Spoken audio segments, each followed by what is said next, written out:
I would like to introduce my thoughts on the topic on a somewhat broader perspective than has been outlined in Olympus' remarks, because I do not want to focus so much on the debt issue, which has always been prominent in the whole Greece crisis, but I would like to talk about the underlying strength of the Greek economy, about the fact that a certain level of debt is not so much a problem if the economy which is underlying the debt is strong enough to sustain it. And here I think when we talk about the competitiveness of the Greek economy, we are actually at the root of the problem. The Greek problem has materialized in questions of debt and the threat of sovereign default, but actually the problem is a problem of the competitiveness of the Greek economy. And by all statistics that I know of, at the outset of the crisis, it was very clear that the Greek economy is not competitive on equal footing with many of its competitors inside the Eurozone and outside of the Eurozone. There was a great difference between the level of productivity in Greece and the level of wages in Greece, which made it very hard for Greek companies to compete on foreign markets. And generally, there are then two possible responses to clear up this problem. One response would be an adjustment, an external adjustment in the exchange rate of Greece to make its products cheaper on foreign markets by depreciating the currency of Greece. This way was blocked since Greece was part of the Eurozone, and could not depreciate against major competitors.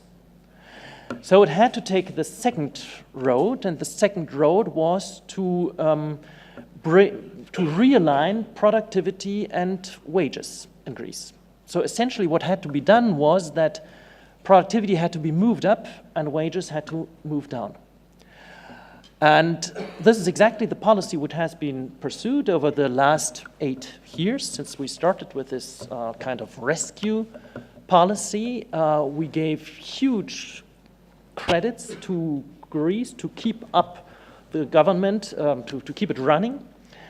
And simultaneously, we asked Greece, we demanded from Greece reforms, structural reforms, which had the object of increasing productivity and decreasing wages. And that was quite successful because wages have decreased strongly in Greece. I mean, Greek wage earners lost something between 20 and 25% of their income. And if you think that this is progress, then you may well say so, because clearly wages were realigning with productivity. But it was very hard for the Greek population, and it resulted in a massive recession, where actually recession is not really the right word to use, because recession is a term from business cycle phenomena, and recessions are typically short-lived. Recessions typically last for not longer than, say, 18 months or 2 years or something like this. Whereas Greece is now in a recession for 7 or 8 years, perhaps now slowly growing out of the recession. But it has been an extended period of recession and ensuing depression in Greece, which still has caused this lasting damage of a loss of about 25% of national income. And then there were other reforms which aimed at increasing productivity. I don't want to go into the details here about what has been done in order to make markets more competitive. I just want to mention one very important measure which has been used to increase productivity, and that was to kick out unproductive people from their jobs, right? Unemployment in Greece has increased hugely from a level of 8% in 2008 to a level of now 22%. In this parliament, you will always hear that it's going better now in Greece. But you have to bear in mind we are coming from a level of 8% of unemployment, and we are now at 22. down from 27 5 years ago, okay? But it's still very, very high. It's almost 3 times as high as the unemployment was 10 years ago. And clearly those people which have been laid off are the people which were unproductive. And very clearly, if you kick out the unproductive people from their jobs, then average productivity for the employed will increase. This is a mere statistical effect. It does not really say that anything has become better in the Greek economy. It just says that it is easier to sell products if you don't have to pay people which are completely unproductive. But then obviously the government has to pay for them. So what I'm questioning here is if the strategy that we took, that the Eurozone took in 2010 for Greece was really the right strategy. We chose the way of internal depreciation rather than choosing the way of external depreciation by adjusting the exchange rate, by letting Greece leave the euro and allowing for realignment of currencies, which we cannot do as long as Greece is in the euro. So what I would like to do at the end of my introductory remarks here is that I just look at those countries which are truly in the vicinity of Greece. Not Pakistan, but those neighboring countries in southeastern Europe, which are countries which everybody would probably agree are not in principle better suited to have success on export markets, which are not in principle equipped with a better industrial base, which are in many structural features comparable to Greece. So I would like to look at countries like Bulgaria, Romania, Macedonia, Turkey, Montenegro, Serbia, and Albania.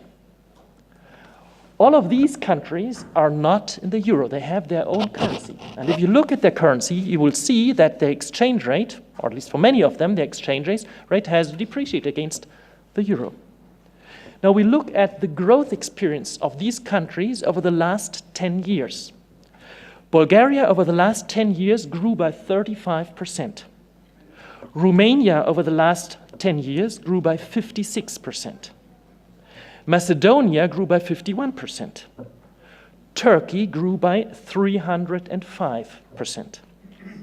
Montenegro by 35%, Serbia by 63%, Albania by 44%, and Greece shrank by 26%. And this is my hypothesis here. I do not have any better explanation for this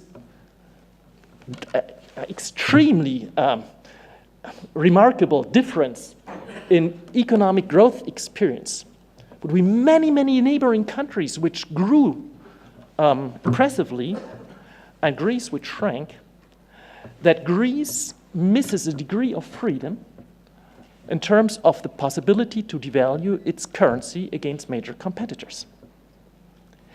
If you look at the current situation, then many people in this parliament will tell you, well, what do you have? You know everything has been bad in Greece, but now it's moving up. Let's look again at those countries just for last year's growth rate, the growth rate in 2017. In Bulgaria, it was 4.4%. In Romania, it was 7.6%. In Macedonia, it was 3.2%. In Turkey, it was 16%. Montenegro, 5%. Serbia, 5%. Albania, 6%. Greece had the red lantern with 2.5%. So the crisis is still not over. Greece is still lagging behind everybody else in the region. And everybody else in the region is growing faster than just poor Greece. And the reason for this is that Greece is still not competitive. Thank you very much.